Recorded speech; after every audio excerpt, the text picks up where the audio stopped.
Stop for a second and think about something real.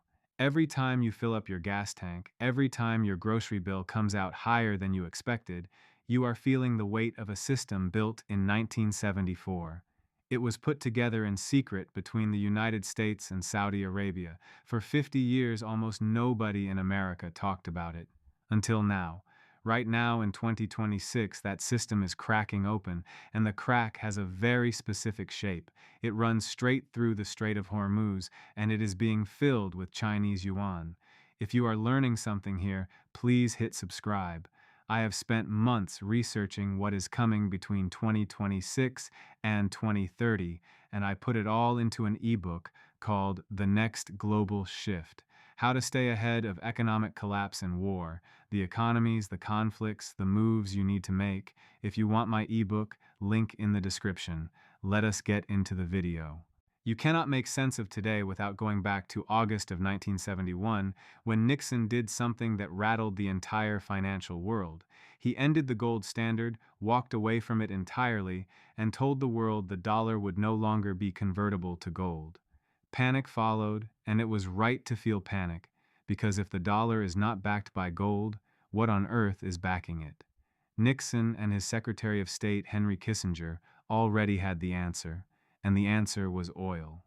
By 1974, Kissinger sat down with Saudi Crown Prince Fahd and worked out an arrangement, and here is where a lot of people get the story wrong. No single document declared that Saudi Arabia must price all oil in dollars forever. What actually existed were two separate agreements, and the second one stayed buried for decades. The public agreement covered economic cooperation between the two countries, while the secret one, which Bloomberg News only uncovered in 2016 through a Freedom of Information Act request, offered Saudi Arabia military aid and weapons in exchange for investing oil profits into U.S. Treasury bonds, and that is when the whole machinery clicked into place. Saudi Arabia priced its oil in dollars, other OPEC nations followed, and by 1975, the entire cartel had adopted the same standard. Every country on earth that needed oil, which meant every country on earth now needed dollars first, and the result was a permanent artificial demand for the American currency baked directly into the global economy. The gold standard was dead, but the oil standard rose to replace it, and economists gave it a name: the exorbitant privilege. America could print dollars and the world would absorb them. American deficits that would have destroyed any other nation became manageable overnight. Military presence across the globe became affordable. All of it rested on one simple fact: that oil moved in dollars and everybody needed oil. That was the petrodollar, and it ran the world for 50 years. Now jump to June 2024, because something happened that received almost no coverage in mainstream American media, which is itself a story worth thinking about. Saudi Arabia let its petrodollar commitment quietly expire, chose not to renew it, and moved on. Around the same time, the dollar share of global foreign exchange reserves dropped to roughly 57%, down from 71% back in 1999, hitting its lowest level since the IMF began tracking the data in 1995. China had already been laying the groundwork. On March 26, 2018, the Shanghai International Energy Exchange launched yuan-denominated oil futures, and within a single year, that contract became the third most actively traded crude oil future anywhere in the world, capturing roughly 14% of global market volume. Russia, after Western sanctions hit in 2022, redirected its oil trade so aggressively that, according to Russia's own Energy Ministry documents, only 5% of Russian oil export settlements still runs through dollars, while 67% now settles in yuan, one figure that deserves a proper pause. By 2025, analysts estimated that roughly 9 million barrels of oil per day were settling completely outside the dollar, meaning 1 in every 5 barrels of oil on Earth no longer touched the American financial system. The petrodollar was not dead, but as one analyst put it, it was no longer the only currency in the room when oil changed hands. And then February 28, 2026 arrived. The United States and Israel launched strikes on Iran, and Iran responded by doing something that had never happened once in the 52-year history of the petrodollar.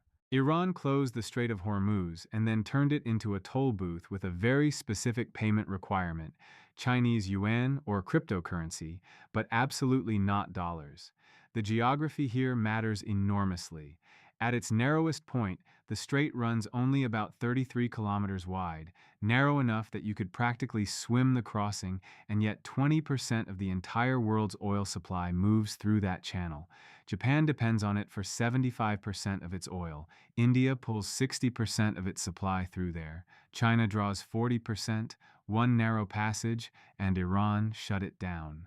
By mid-March 2026, Iran's Revolutionary Guard had formalized what started as a wartime maneuver into a permanent structured system. By the end of March, Iran's parliament voted it into law. At least 2 vessels had already paid the yuan toll and passed through, with a Chinese maritime services company handling the financial mechanics as intermediary. Every single one of those transactions bypassed the U.S. banking system entirely, settled through CIPS, which is China's cross-border interbank payment system and their functional alternative to SWIFT, invisible to American financial surveillance and completely outside American reach. Deutsche Bank captured the stakes in a note to clients, writing that the conflict could be remembered as the key catalyst for erosion and petrodollar dominance, and the beginnings of what they call the petrodominance. Now, here comes the part that genuinely surprises people, and it is worth sitting with for a moment. When the Iran war broke out, the dollar index surged to 2026 highs. The dollar went up. Global crisis still drives capital toward the dollar as a safe haven, and that short-term dynamic is real and powerful. But Commerce Bank analyst Volkmar Bauer pointed to something that changes how you read the whole picture. The Gulf region's share of global oil exports has fallen from 55% in 1980 to less than 35% today, and semiconductor trade now rivals petrodollar flows in total scale. In 2020 and 2021, more integrated circuits moved globally in dollar terms than crude oil. His conclusion landed hard. For the dollar is now more important that computer chips are traded in dollars than that Gulf oil is traded in dollars. The petrodollar, in other words, may already be obsolete in the way that older technologies become obsolete, not through sudden collapse, but through the world quietly building roads around it. What Iran constructed at the Strait of Hormuz carries real financial weight, not just symbolism. Analysts at the Oil Report estimated that the Hormuz toll system could generate between $7 and $10 billion per year in revenue, a figure that lands in the same range as what Egypt earns annually from the Suez Canal. Iran built a competing toll booth at one of the most critical shipping lanes on the planet and priced it in yuan. Underneath that toll booth runs an infrastructure China assembled over years. CIPS processed an estimated $28 trillion in transactions in 2025, up from just $3 trillion in 2018. The Bainbridge platform, a digital currency payment system connecting the central banks of China, the UAE, Saudi Arabia, Hong Kong, and Thailand, processed more than 55 billion in transactions by November 2025, the same month the UAE executed its first government payment through it. None of this is theoretical anymore. The alternative plumbing exists, runs at scale, and handles real money. A fair and honest account of this story requires acknowledging what the yuan is not. Yuan holdings account for under 2% of global foreign exchange reserves, and no single currency sits positioned to replace the dollar. China carries its own paradox here. Full yuan internationalization as a reserve currency would actually cost China its trade surplus advantage, which means Beijing may not want total yuan dominance at all. What they want, as one analyst described it, is not yuan dominance, but dollar independence, meaning options, alternatives, the ability to root around the American financial system when the situation calls for it. The deeper signal worth watching is what central banks are buying. a combined 2,082 tons of gold purchased in 2023 and 2024, the fastest accumulation pace since World War I, compared to an average of just 473 tons per year between 2010 and 2021. Russia, China, India, Turkey, Poland, all of them systematically reducing dollar holdings and stacking fiscal gold instead. None of that is a bet on the yuan. What it represents is a global backup plan taking shape, slowly, but with real commitment. Here is what this means for you, for Americans living through this moment right now. One analyst put the dollar's purchasing power loss plainly. $100 held in dollars since January 2020 now buys $79 worth of goods. You have already felt this at the pump at the checkout counter in your retirement statements. The petrodollar system allowed America to export some of that inflationary pressure to print currency and have the world absorb it because they needed dollars to buy oil. As that mechanism weakens, as alternative payment corridors grow, and more oil moves without touching the dollar, that pressure gets absorbed at home instead. Anyone telling you the dollar collapses next month is selling panic, not analysis. The depth of American capital markets, the institutional trust built across generations, the sheer gravitational mass of the dollar system, none of that disappears overnight. But the direction of movement is no longer in dispute. And the Iran-China yuan move represents the most operationally specific challenge the petrodollar has faced since Kissinger sat down with Prince Fahd in 1974.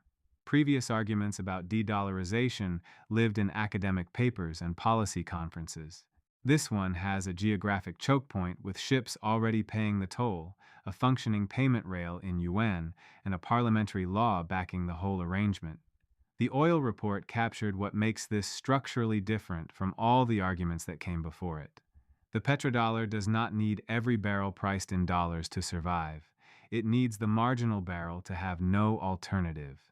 And the moment alternative exists and works reliably at scale, the structural demand for dollars begins to erode. That erosion is not theoretical anymore. 1 barrel in 5, and the number is moving in one direction. This is the video today. If you want my ebook, link in the description. See you later.